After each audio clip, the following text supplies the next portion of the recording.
L'endoctrinement est le processus d'enseigner à quelqu'un un ensemble de croyances ou d'idées sans lui permettre de les questionner ou d'y réfléchir de façon critique.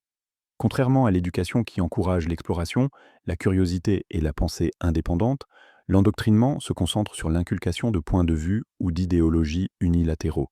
Il implique souvent un enseignement répétitif, décourage les opinions opposées et présente l'information d'une manière qui fait paraître les perspectives alternatives comme invalides ou erronées. Un exemple courant d'endoctrinement peut être observé dans la façon dont certaines écoles ou groupes mettent l'accent sur la fierté nationale d'une manière qui décourage le questionnement. Par exemple, les élèves pourraient apprendre uniquement les aspects positifs de l'histoire de leur pays, tout en ignorant ou minimisant ses erreurs. Cette approche favorise la loyauté et la fierté, mais ne permet pas aux élèves d'évaluer de manière critique la complexité du passé de leur nation. Un autre exemple se trouve dans la publicité destinée aux enfants. Certaines marques utilisent des slogans répétés, des jingles accrocheurs et des appels émotionnels pour convaincre les enfants que leurs produits sont les meilleurs, sans les encourager à réfléchir aux alternatives. Par exemple, une entreprise de jouets pourrait créer l'impression que posséder un jouet spécifique est essentiel au bonheur, influençant ainsi les enfants à accepter cette idée sans en questionner la validité. L'endoctrinement peut avoir des effets importants sur les individus. Il limite souvent la pensée critique et la capacité d'analyser différentes perspectives.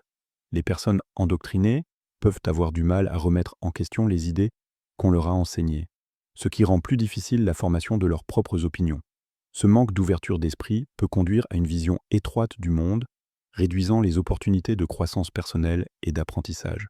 Au niveau sociétal, l'endoctrinement peut mener à la division et à l'intolérance. Quand de grands groupes de personnes apprennent à croire en une seule perspective, il devient difficile pour différents groupes de trouver un terrain d'entente ou d'engager des discussions productives. Cela peut créer des conflits et renforcer les stéréotypes, car les gens sont moins susceptibles de faire preuve d'empathie envers ceux qui ont des opinions différentes.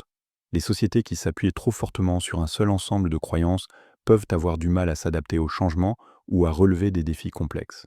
Une solution efficace pour réduire l'endoctrinement est de promouvoir les compétences de pensée critique. Cela peut être réalisé grâce à des systèmes éducatifs qui encouragent les discussions ouvertes, l'exploration de multiples perspectives et les débats respectueux. Les enseignants et les parents peuvent favoriser la curiosité en posant des questions qui encouragent les élèves à penser par eux-mêmes et à examiner différents aspects d'un problème.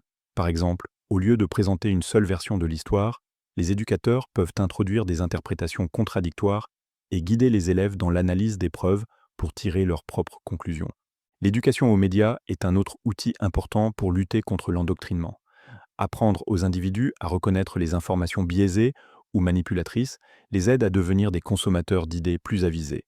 Quand les gens apprennent à évaluer la fiabilité des sources et à identifier les techniques de propagande, ils sont moins susceptibles d'être influencés par des messages unilatéraux.